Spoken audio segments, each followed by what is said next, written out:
going on, everybody? Dakota here with All Things Railroad. This is episode 3 of the 1890s model railroad build. So let's see what we got going on. All right, here is my map and my configuration for this layout. This yard bench is this desert bench right here, the 8x2. So this is basically where the layout ends or starts when it comes to my build. I painted it this matte flat sand color because this is going to be a desert, and I thought it'd be smart to have the base as a nice color. Up there at the end of the yard, it's going to make a left-hand turn and go onto this bench. And I want to theme that one off of Trona. It was an area that I used to get out if I had some extra gas money and a free day just to get out of the city. Down in SoCal is where I grew up. And yeah, it was nice going out there. Then we're going to make another left-hand turn right here. We're going to start probably 2.5% grade at this point. Come around to the left. Come all the way to the end of this bench. And then we're going to come across. There'll be some wood here to this bench, which I have to build legs for. Make a nice U-turn back onto this bench. And then it'll all tie into this 4x8 table that I have right here. So got some work that I'm doing on this table as well. Taking out a spur. It just wasn't really necessary. And I got a few tracks to replace after this crossover. There's about 3 tracks that don't work. So hopefully I can make some progress on that today. As you can see right here, I'm using some 1/4-inch plywood as the road bed. And then I'll make it cut down so it looks uniform to the yard. Just thought that this would be a nice way to use some scrap wood that I have left around. I have quite a bit of this 1/4-inch. So this is probably what I'll use around the whole layout, or at least what I'll use until it runs out. So that should be good right here. We got some snap track. Just wanted to see what the turning radius was. Obviously want to make it a bigger sweeper for a curve right there because I want to be able to run some 6-axle road units at some point. Thinking about having a little passenger station right there on that excess road bed basically. So yeah, let's get started. All right, we got the plywood cut for the yard lead or the ladder, whatever you want to call it. So now it's time to start tacking it down and laying the track.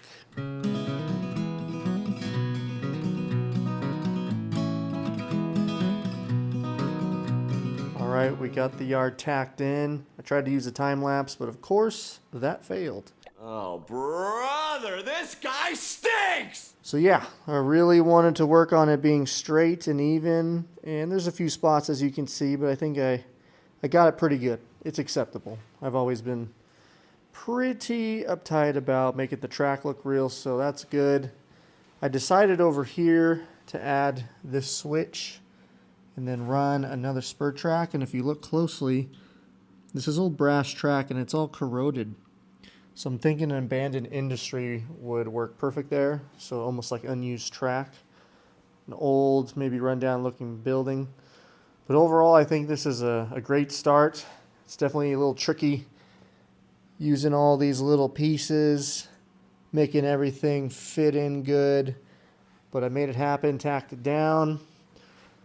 This last piece right here, that's the only piece of flex track that I use. So trying to save all my flex track for the main line. So yeah, pieced it together and it came out real good. So on to the next project. All right, so we're back on the 4x8 table. Took out the switch right there. So no more spur to the right of this nickel piece of track. Replaced the crossover and then replaced all this rail down into here and took that switch out. There's the original crossover. So we're going to slap old SP144 on and see if we can make it all the way around. Let's find out. All right, here we go. Mach speed. This unit is ancient. It's probably from the mid-90s. And I sure have used it over the years. So it's a good unit to test on this because, you know, it doesn't run very well. So, you know, we'll be well into 2025 when we finally figure out if this thing works or not. But here we go.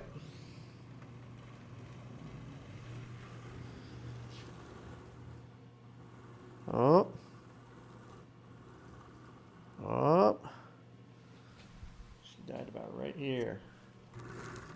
Still got power though. Okay. Well, that's great because this whole area right there did not work last time.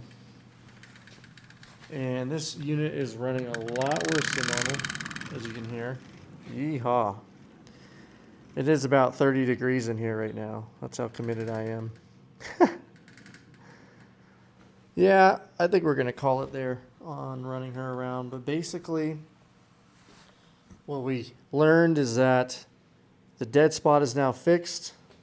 And now we can run all the way around. So you come around on the inside track, across where it's currently at, then it crosses back over, crosses again, and then runs around the entire outside over by that little turntable, and then back around to the very start right here. So that's awesome. I've been wanting to fix that for about 4 weeks, and we got it. Well, I've been decorating this shop, so I wanted to show you guys a few things I kept from my railroad days. Here's my old UP vest I wore as a conductor. Got my reverser and marker still in there for switching. This was the heaviest train on the Cajon Pass ever taken down the Cajon Pass at the time. I was on it. Here's some of those stats. This is when precision scheduled railroading started. That was a nightmare. Over here, busted out some of my old stuff too. ERG, as we called it, hazmat book. There's my proof right there. FRA certified, Union Pacific Railroad. If you thought I didn't actually work for them, there you go. That's no big deal. Some coins that my dad got for safety awards. Just some things I kept over the years. Got my old lantern that I used the whole time. This is my dad's radio from the Southern Pacific when he was a conductor back in the day. Got a locomotive wrench. And then this is a pretty neat story right here. SP 8359. My mom bought me this as a gift when I was a kid one year. And I showed it to my dad about that same day. I believe it was on Christmas or something like that. And he took a look at it. He's like, 8359, I've ran that unit before. So pretty cool backstory there. Did not mean to buy that specific unit. And it was cool that he remembered it. And yeah, that definitely made my day as a young kid. So yeah, I think this is all we're going to do for this video. Got a lot accomplished. Next is the main line, making a left-hand turn and then going down this way. So yeah, we'll see you guys next time. Please leave me any feedback, any tips, any tricks. You know, if you got any criticisms, anything like that, I'm willing to hear it. So yeah, thanks for everything, guys. We'll see you guys in the next episode.